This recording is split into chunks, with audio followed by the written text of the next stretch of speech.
کیا تم کچھ وقت کے لیے میرے نقلی شوہر بن کر میرے ساتھ میرے گھر میں رہ سکتی ہو؟ دیکھو، میں نے تمہاری جان بچائی ہے، اتنی مدد تو تم میری کر سکتے ہو نا؟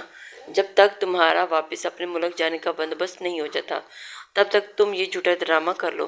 لامیا آخر کو شرمندگی چہرے پر لیے رازداری سے اس اجنبی مرد کو کال کرتے ہوئے بول گئی تھی۔ ایسی بات اس کے منہ سے بھی سن کر وہ حیران ہوا تھا۔ اسے بالکل بھی امید نہیں تھی کہ لامیا ایسا کچھ بولے گی۔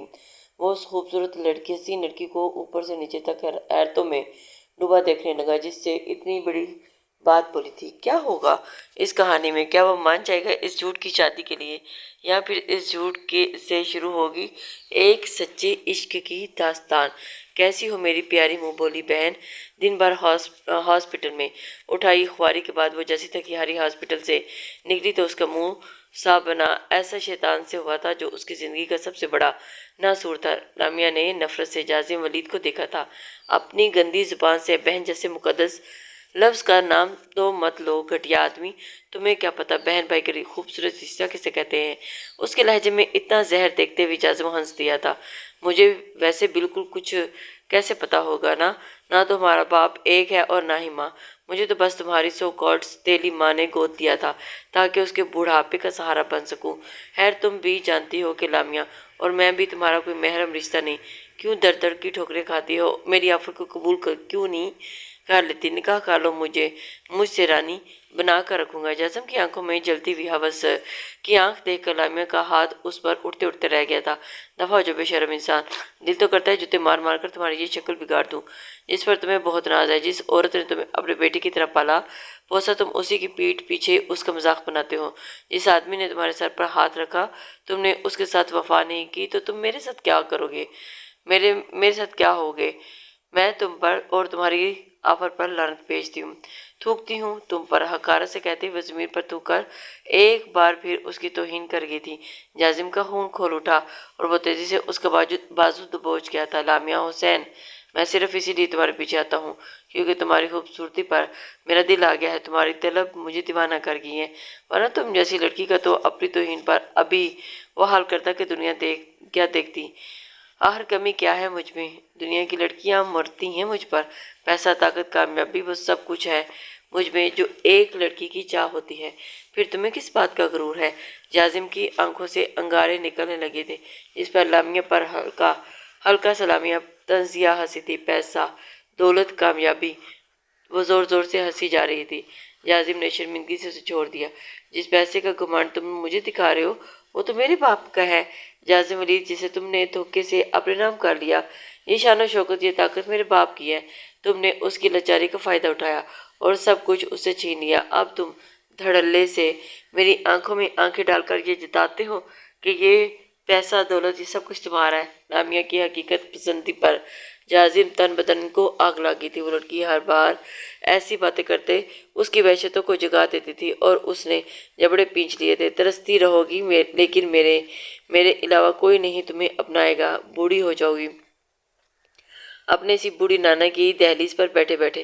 میں بھی دیکھتا ہوں کہ کون تم سے شادی کرتا ہے، تمہیں اپنے پیروں پر نہ گرایا تو یاد رکھنا بھیک مانگو گی۔ اب تم مجھ سے شادی کی، بھوکے بھیڑیے کی طرح اسے اوپر سے نیچے تک گندی نگاہوں سے دیکھ کر دھمکاتا ہوا چلا گیا تھا۔ وہ کتنے ہی خاموش آنسو اس کی پلکوں سے گرتے ہوئے بے مول ہو گئے تھے۔ لامیا، کیا ہوا؟ تو ابھی تک گئی کیوں نہیں؟ یہاں ایسے کیوں کھڑی ہو؟ انابیہ، جو اس کے بچپن کی ساتھی اور اس کی ہر تکلیف اور ہر دکھ پریشانی سے واقف تھی، وہاں آتی اسے یوں ہی بت کھڑا دیکھ کر حیران رہ گئی تھی۔ لامیا بے ساختہ اس کے سینے سے لاگی تھی اور لپٹ کر رو دی تھی۔ ارے کیوں رو رہی ہو؟ بتاؤ مجھے، ہوا کیا ہے تمہیں؟ بتا تو۔ ایک طرف اسے بٹھاتے ہوئے وہ اس کے پاس بیٹھ کر پریشانی سے بولی تھی۔ جازم، وہ کمینہ پھر آیا تھا مجھے تنگ کرنے، اپنی گھٹیا باتیں کر کے مجھے پریشان کرنے۔ میں کیا کروں انابیہ، میں تھک گئی ہوں اب اس سے، لامیا بے بسی سے بولی تھی۔ اور اس کتے کو کیڑے پڑیں گے، ایک بار ہمت کر کے پولیس میں رپورٹ کیوں نہیں لکھوا دیتی؟ کوئی تو اللہ کا نیک بندہ ہوگا نا جو اس کی طاقتور سے مروب نہ ہوتے ہوئے ہماری مدد کرے گا۔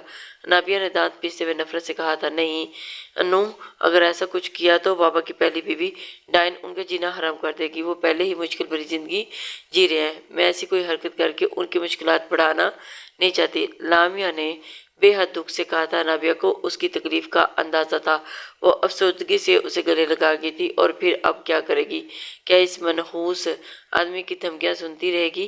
اس سے ایسی ڈر ڈر کے ہو بھری زندگی گزارتی رہے گی تو پہلے ہی اپنے بیمار نانو کے ساتھ رہتی ہے، ماموں مامی پر بوجھ بن کے۔ وہ الگ تیری مشکل بھری زندگی ہے، اوپر سے یہ جازم ولید، کب تک گٹ گٹ کر جیے گی؟ کوئی تو حل نکالنا ہوگا نا اس مشکلوں سے نکلنے کا۔ انابیہ نے بے چارگی سے کہا تھا، آئیڈیا تو کسی بندے سے شادی کیوں نہیں کر لیتی؟ اپنا گھر بسا لے، ماما مامی سے بھی جان چھوٹ جائے گی اور اس جازم کتے سے بھی۔ انابیہ ایک دم سے جوش سے بولی تھی، شادی مسئلے کا حل نہیں ہے یار۔ پہلی بات نانو کی طبیعت کتنی خراب رہتی ہے، خاص خیال رکھنا پڑتا ہے ان کا۔ ماموں امی سے تو کوئی امید نہیں وہ ان کا ایسے خیال رکھے میرے جانے کے بعد تو۔ اور چلو شادی ہو بھی جاتی ہے تو 100 مسائل ہیں۔ شادی کے بعد شوہر، گھر، سسرال اور سب کی ذمہ داری، پورا وبال جان ہے یہ۔ بابا کی فکر لگ میں کس کس کو جھیلوں، سسرال کے ڈرامے بازیوں کی، نانوں کی فکر اور یا پھر بابا کی پریشانی کو۔ لامیہ نے تکلیف دہ سانس بھری جس پر انابیہ نے گہری نظروں سے دیکھتے ہوئے ارم سے کہا، تو پھر ایک ہی حل ہے۔ لامیہ بے ساختہ سے گھورنے لگی جو چمکتی آنکھوں سے اسے دیکھ رہی تھی۔ تو کنٹریکٹ میرج کر لے، چھوٹی جھوٹی شادی کچھ وقت کے لیے ڈرامہ کر لے، شادی کا ایسے اس جازم سے بھی جان چھوٹ جائے گی اور سسرال کی ٹینشن بھی نہیں اور نانوں کے قریب بھی رہے گی، انکل کی طرف سے تو بالکل بھی سکون رہے گا، اور شوہر نام کی بھی کوئی تلوار سر پر نہیں لٹکے گی تیرے سر پر، اور بس نام کا شوہر ہوگا، سب کی نظروں میں دھول جھونک کے تم آرام سکون سے رہو گی۔ نابیہ کی شیطانی عقل لامیہ کی آنکھوں پر حیرانگی سے پھٹ گئی تھی، جو دانت نکالتی ہوئی اب اسے فخر سے دیکھ رہی تھی۔ لامیہ نے زور سے اس کے کندھے پر مکہ مارا تھا، بول تو ایسے رہی ہے جیسے کرائے پر شوہر بازار میں بکتے ہیں، کہاں سے لاؤں میں ایسا انسان جو کچھ وقت کے لیے میرا شوہر بن کر میری زندگی، میری مصیبتوں کو دور کرے اور گھر داماد بن کر رہے۔ لامیہ منہ بناتی ہوئی اب کھڑی ہو گئی تھی تو انابیہ بھی شرمندگی سے دانت چھپاتے سوچا، واقعی یہ پاکستان ہے، یہاں ایسے مرد کہاں کب سے ملنے لگے جو کانٹریکٹ پر شادی کر کے لڑکی کے ہی گھر پر رہیں۔ یہاں مردوں کی ناک ان کی عزت غیرت سے کہیں اونچی ہوتی ہے، جو ایک عورت کو بیاہ کر نوکرانی کی صورت میں خدمتیں کروانے گھر تو لا سکتے تھے، لیکن کسی عورت کی مجبوری کو سمجھتے، اس کے ماں باپ کا سہارا بننا تو اپنی توہین سمجھتے تھے۔ تمہارا آئیڈیا اچھا تھا، لیکن ایسا مرد آج کی تاریخ میں اس ملک میں ڈھونڈنا بہت مشکل ہے۔ لامیہ جاتی جاتی پلٹ کر انابیہ سے بولی تھی، دونوں کے لب ہو کے مسکرائے تھے، حسین کمال کا شمار، کسی کا محتاج نہیں تھا، کسی کی تعریف کا محتاج نہیں ہوتا۔ وہ خاندانی اور جدی پشتی رئیس تھے، جہاں بڑوں کے فیصلے اہم مانے جاتے تھے۔ جب وہ 22 سال کے تھے تو ان کے والد ان کی کم عمر میں ہی شادی اپنے خاندان کی لڑکی سے کر دی، جسے وہ سخت ناپسند کرتے تھے۔ بڑوں کا فیصلہ تھا، اس سرخم کرنا پڑا۔ ان کی بیوی ایک مغرور اور بد مزاج عورت تھی، جسے صرف پارٹیز کرنا، پیسے اڑانا، گھومنا پھرنا آتا تھا۔ اس کی نظر میں شوہر کی کوئی اہمیت نہیں تھی۔ وقت یوں ہی گزرتا رہا، دونوں صرف نام کے میاں بیوی تھے۔ حسین کمال اپنی تعلیم اور بزنس میں مصروف ہو گئے تھے جب ان کی ملاقات اچانک نشا سے ہوئی تھی، اور تب پہلی بار انہیں احساس ہوا کہ محبت کس شے کا نام ہے۔ معصوم پیاری سی نشا کو بھی پہلی نظر میں حسین اچھے لگے تھے، اور پھر انہوں نے باپ بھائی کے خلاف جاتے حسین سے نکاح کر لیا۔ ایک طوفان تھا جو کمال ولا میں اس دن اٹھا تھا۔ حسین کی پہلی بیوی روبینہ نے جو تماشا لگایا تھا کہ پورا خاندان توبہ توبہ کرنے لگا، وہیں حسین بھی چپ بیٹھنے والوں میں سے نہیں تھے۔ انہوں نے خاندان بھر میں یہ کہہ دیا تھا کہ انہوں نے نشا سے شادی وارث کے لیے کی ہے، روبینہ جیسی عورت انہیں اولاد تو دے نہیں سکتی، اس لیے انہیں یہ قدم اٹھانا پڑا۔ الفاظ تھے یا تیزاب جو حسین نے روبینہ پر پھینکے تھے، وہ اس الزام پر جیسے تل ملا سی اٹھی تھی۔ یہ ان کی عورت ذات پر ایک ایسا کاری ضرب تھا کہ جسے وہ کبھی بھول نہیں سکتی تھی۔ اس دن انہوں نے اپنے مائکے جاتے جاتے اپنے بھائی ولید کے 7 سالہ بیٹے جازم کو گود لے لیا اور کمال ولا چلی آئی۔ اس احمقانہ فیصلے پر حسین اس وقت تو ہنس دیے، لیکن وہ یہ نہیں جانتے تھے کہ آنے والے وقت میں یہی جازم ولید ان کی بربادی کا سبب بننے والا تھا۔ وقت آگے بڑھنے لگا اور حسین کی دنیا نشا کے آ جانے سے خوبصورت اور رنگین ہو گئی تھی۔ وہ دونوں بہت خوش اور مطمئن تھے۔ اللہ بہت جلد انہیں والدین جیسی خوشی سے سرشار کرنے والا تھا، لیکن کسے معلوم تھا یہ خوشیاں، یہ رنگ، یہ روشنی، یہ مسکراہٹ بہت جلد غم میں بدلنے والی ہے۔ نشا نے بہت ہی حسین اور پری سی بیٹی کو جنم دیا تھا جس میں حسین کی جان بستی تھی۔ دونوں کی زندگی میں اس چھوٹی سی جنت کے آ جانے سے بہاریں رقص کرنے لگی تھی۔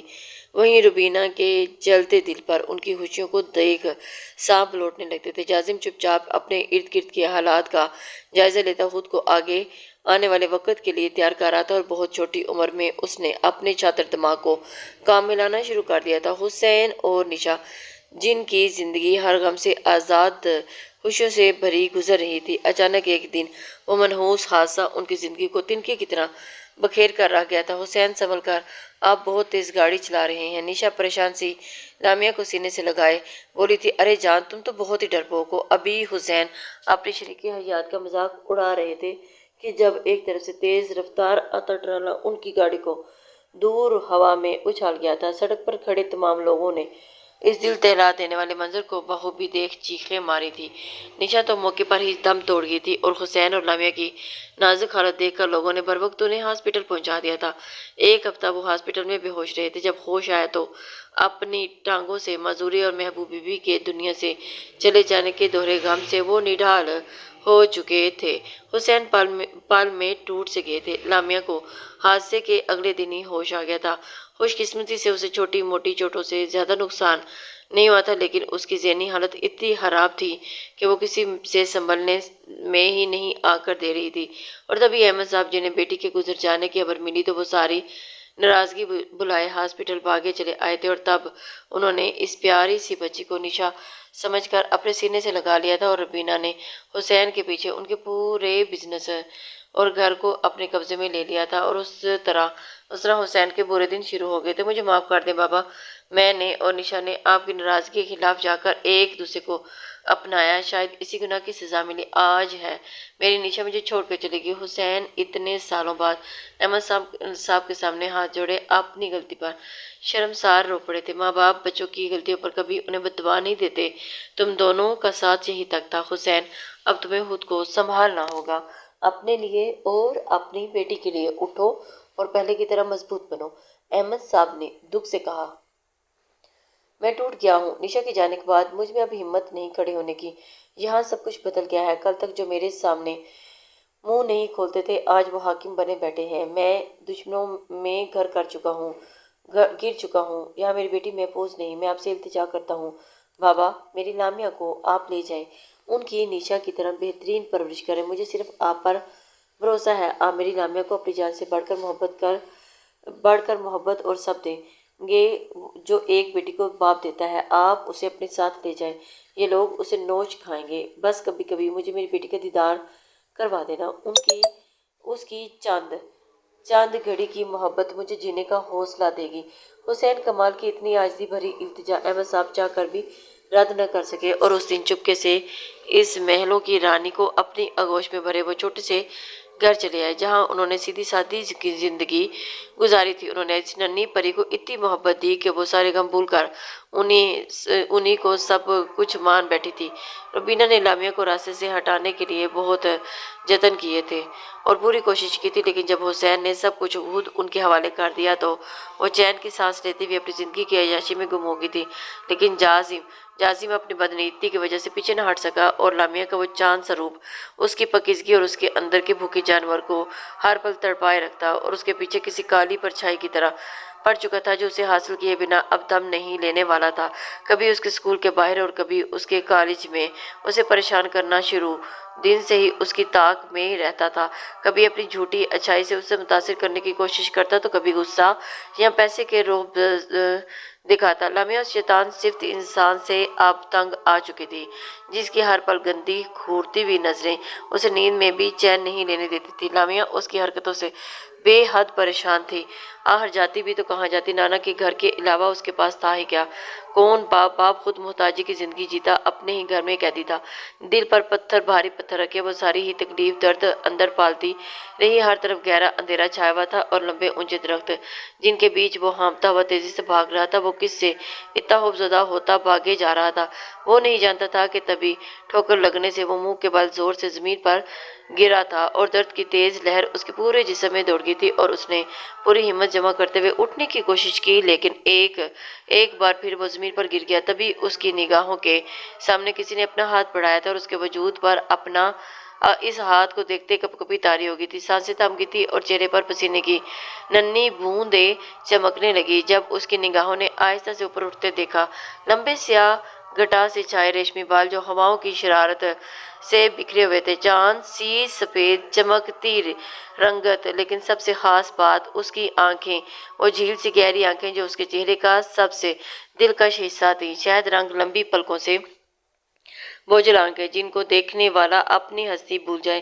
وہ حسین آنکھیں دنیا کی سب سے خوبصورت آنکھیں تھی، کسی جزیرے سے پر اسرار آنکھیں جن میں کوئی بھید چھپا تھا، بھری بھری بھویں بہت صاف واضح جنہیں فرصت سے تراشا گیا ہو۔ ان کی آنکھوں میں دیکھ ایک بار پھر اس کا دل دھڑکنا بھول گیا تھا اور تبھی حتام شبوزی رات کے اس وقت جہاں پورا عالم سویا ہوا تھا ہڑبڑا کر اٹھا تھا۔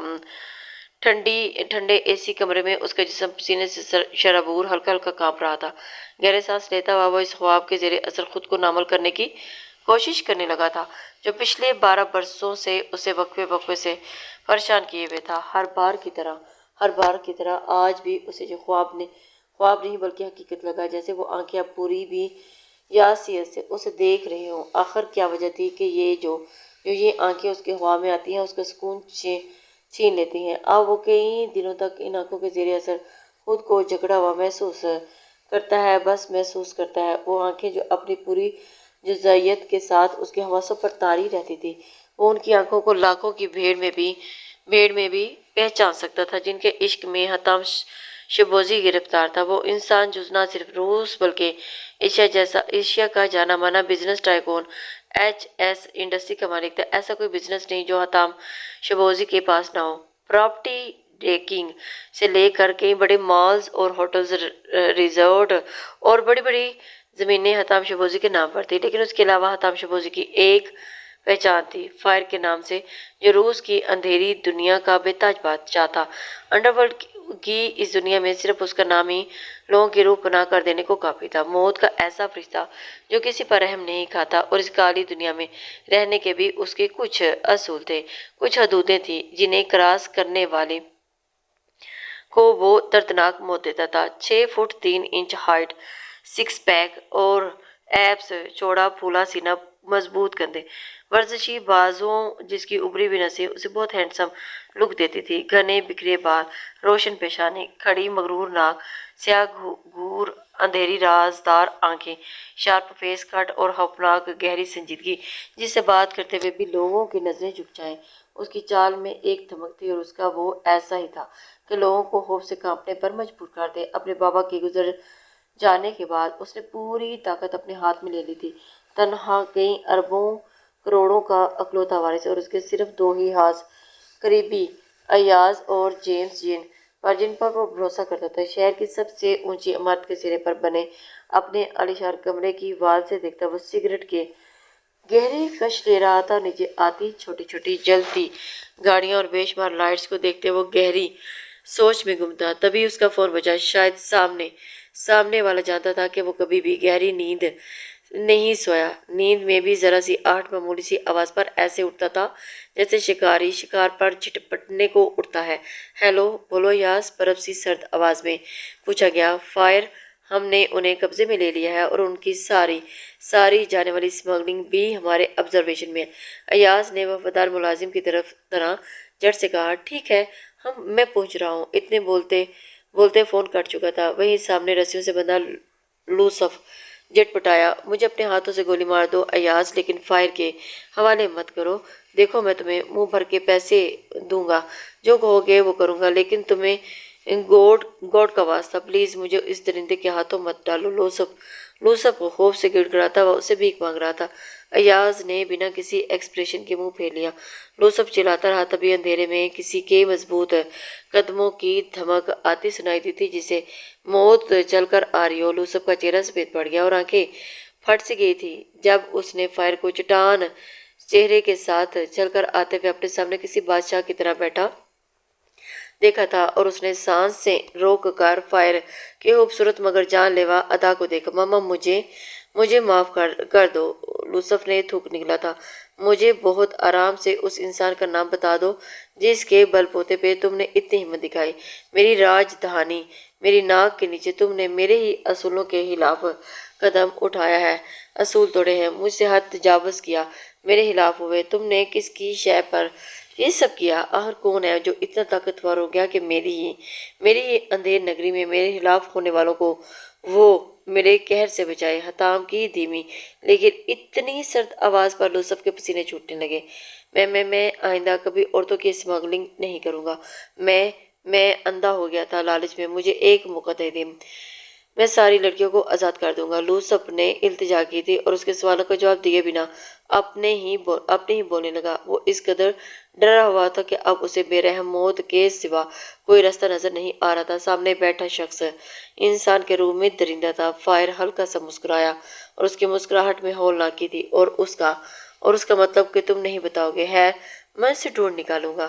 اتنا بولتا وہ چھوٹا سا نوکیلا خنجر ہاتھ میں پکڑتا ہوا بہت آرام سے لوسف کی گردن پر ایسے پھیر گیا کہ اگلے ہی پل اس کی گردن اس کے جسم سے الگ ہوئی تھی، زمین پر پڑی تھی۔ ایاز اور جیمز نے آنکھیں بند کر لی تھی۔ اس کی گردن اٹھاؤ اور تحفے میں اس کے بھائی میکس کو بھیجو تاکہ سب کو اچھے سے اندازہ ہو جائے کہ شہنشاہ کے خلاف جانے اور ان کی حدودوں کو توڑنے کا انجام کتنا عبرت ناک ہے۔ اور جس کسی نے میرے بھی مقابل آنے کی کوشش کی تو اسے تو میں ایسا سبق سکھاؤں گا کہ اس کی نسلیں تک یاد رکھیں گی۔ لوسف کی گردن کو زور سے ٹھوکر مارتا ہوا وہ سپاکیت سے بولا تھا، جاہل انسان، تمہاری ہمت کیسی ہوئی میرے ہاتھ پکڑنے کی؟ لامیا ابھی ہاسپٹل سے نکل ہی رہی تھی جب ایک طرف سے جازم آتا ہوا اس کا ہاتھ پکڑ گیا تھا۔ وہ تڑپ کر اس سے ہاتھ چھڑواتی ہوئی اسے دور دھکیل گئی تھی۔ ہمت تم نے میری ابھی دیکھی ہی کہاں ہے جانے من، 3 ماہ کا وقت دے رہا ہوں، شادی کے لیے راضی ہو جاؤ ورنہ تمہارا وہ حال کروں گا کہ میری عزت بننے تو کیا کسی اور کی دوسرے مرد کی عورت بننے کے بھی قابل نہیں رہو گی۔ بہت اکڑ آ گئی ہے نا تمہیں؟ میں یوں مسل کر رکھ دوں گا کہ جازم اس کی کمینگی سے دھمکاتا چلا گیا تھا۔ لامیا گھر آتے ہوئے احمد صاحب کے سینے سے لگی پھوٹ پھوٹ کر روتی تھی۔ میری بچی کیا ہوا؟ کیوں رو رہی ہو؟ کیا بات ہے؟ پریشان ہو؟ احمد صاحب پریشان ہوتے ہوئے اسے سینے میں بھر گئے تھے۔ نانو، ہم کمزوروں پر ہی کیوں ظالم فرعون صادر کیے جاتے ہیں؟ اللہ ہمیں اتنی طاقت تو دے سکتا ہے نا کہ ہم ان کا منہ توڑ جواب دے دیں۔ ایسی بھی کیا لاچاری ہے، بے بسی ہے؟ آج وہ ضبط نہ کر سکی تو اس نے حال دل بیان کر بیٹھی، میری بچی یہی تو امتحان ہے کہ اس مشکل گھڑی میں اللہ کی رسی کو مضبوطی سے تھامے رکھنے کی اور اس سے مدد مانگنے اور اس پر پورا یقین رکھنے کا۔ وہ تمہاری برداشت سے زیادہ تمہیں نہیں آزمائے گا، انہوں نے محبت سے کہا تو لامیا آنسو صاف کرتے ہوئے انہیں دیکھنے لگی۔ آ گئی مہارانی، بولو۔ رانی صاحبہ کے لیے دسترخوان لگاؤں؟ ابھی تو وہ نانو سے کچھ کہتی تھی کہ پیچھے سے نائلہ بیگم کمر پر ہاتھ رکھتے ہوئے اس کے سر پر پہنچ گئی تھی۔ مامی میں بس آ رہی ہوں۔ آنسو صاف کرتی ہوئی وہ کھڑی ہو گئی تھی۔ دیکھو لامیا، مجھ سے گھر بھر کی خدمتیں نہیں ہوتی، میرے بھی بچے ہیں، شوہر ہے، اس لیے کوشش کیا کرو کہ ساری زندگی میں کس کو دیکھوں۔ ہاسپٹل سے آنے کے بعد میرا تھوڑا ہاتھ بٹا لوگی تو موت نہیں آ جائے گی۔ چلو اب آ جاؤ۔ کچن میں 4 پیسے کی نوکری کیا کر لی، خود کو مالکن سمجھنے لگی۔ ارے ڈاکٹر ہوگی ہاسپٹل کی، میں کیا اسی کام کے لیے رہ گئی ہوں کہ محترمہ کو پکا کر کھلاؤں؟ نائلہ بیگم جو منہ میں آیا الٹا سیدھا بولتے یہ جا وہ جا۔ اس نے آنسو بھری نظروں سے احمد صاحب کو دیکھا اور پھر دوپٹہ سر پر جماتی ہوئی کمرے سے نکل گئی۔ اسی جاب سے جب وہ گھر بھر کا خرچہ اٹھاتی تھی تو وہ کسی کو نظر نہیں آتا تھا۔ مفت کی ڈاکٹر سے گھر والوں کی دکھ بیماری کے اخراجات بھی بچے تھے۔ وہ کتنی محنت کرتی، سب کا خیال رکھنا، اس سے کسی کو پرواہ نہیں تھی۔ اور اوپر سے جلی کسیلی وہ ایسے سنا رہی تھی کہ جیسے کہ بہت ہی انہوں نے آرام سے رکھا ہو۔ اپنے حصے کا کھانا پکا کر کمرے میں لاتے ہوئے ایمن صاحب کا سامنے اب سکون سے بیٹھی تھی۔ مت کرو اتنے احسانی لوگوں پر، یہ تمہاری مخلصی کے قابل نہیں۔ میں تو کہتا ہوں کہ شادی کر لو، گھر بساؤ، اتنا خوش رہو، میری فکر چھوڑو۔ کچھ دنوں کی زندگی ہے، وہ بھی گزر جائے گی۔ احمد صاحب نے اس کے گلاب سے حسن کو مرجھائے ہوئے دیکھا تو دکھ سے بولے تھے، کون کرے گا مجھ سے شادی؟ سب مطلبی خود غرض ہے۔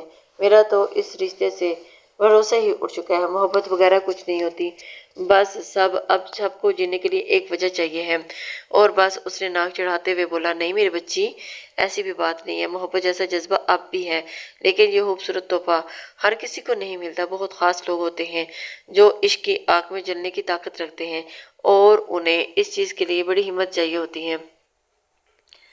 محبت پھر راس بھی آتی ہے۔ احمد صاحب ترنگ سے بولے تھے، جس پر لامیا ایک پل کو سب غم بھول کر کھلکھلائی، واقعی نانو یہ محبت کیسی ہوتی ہے؟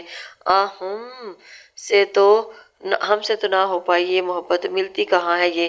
محترمہ کیا آپ کا واسطہ پڑا ہے ان محبت سے؟ لامیا شرارت سے آنکھیں بڑی کر کے ان کے قریب آئی، تجسس سے پوچھنے لگی، اور اس کی نظر میں محبت جیسی شے کچھ نہیں تھی۔ اس کا ماننا تھا کہ محبت کے نام پر لوگ جسم کی بھوک مٹاتے ہیں، بس۔ ہاں محبت ہوئی نا، بس میرا اور اس کا ساتھ زیادہ نہیں رہا، اور دیکھو آج تک اس کے محبت میں، اس کی جدائی میں جل رہا ہوں میں۔ اپنی بیوی کی تصویر سر ٹیبل سے اٹھاتے وہ خواب سی کیفیت میں بولے تو لامیا کا دل غم سے بھر گیا تھا، اور وہ محبت سے ان کے سینے سے جا لگی۔ میں دعا کروں گا کہ تمہیں بھی محبت ہو، انہوں نے پیار سے کہا تو لامیا زبان نکالتی پیچھے ہٹ گئی۔ جی نہیں، مجھے نہیں ہونے والی یہ فضول سی چیز۔ اس کے انداز پر تو احمد صاحب زور سے ہنسے تھے۔ حتام شبوزی، میں تمہیں جان سے مار دوں گا۔ تم نے میرے بھائی کو جس طرح موت دی، اس سے کہیں زیادہ دردناک موت میں تمہیں دوں گا۔ میکس جو یوسف کا بھائی تھا، اور اسے جب اپنے بھائی کی بے رحم کٹی لاش ملی تو وہ درد سے تڑپتا چیخا تھا۔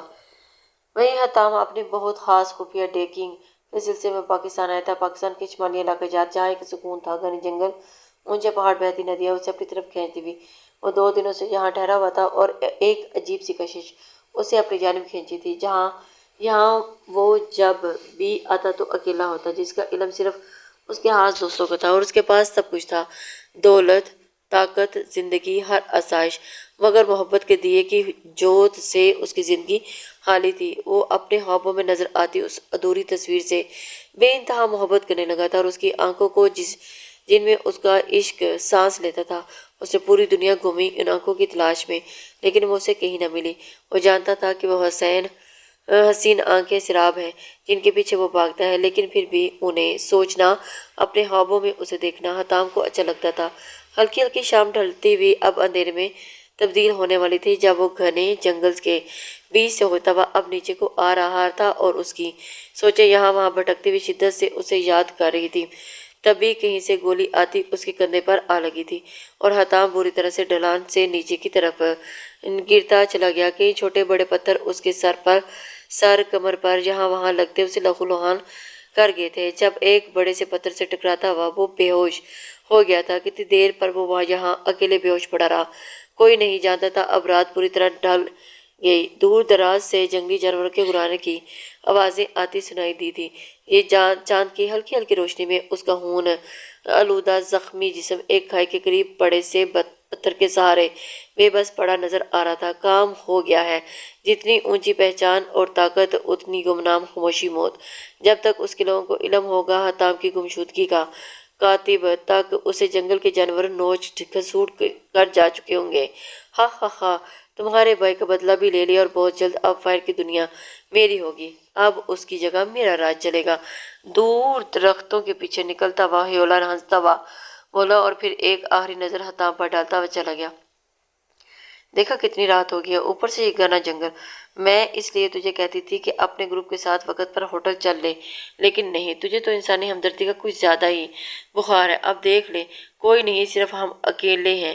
یا اللہ، ہمیں زندہ سلامت ہوٹل تک پہنچا دینا۔ لامیا انابیہ ہسپتال کی طرف سے یہاں 3 دن میڈیکل ٹرپ پر آئی تھی، مختلف گاؤں میں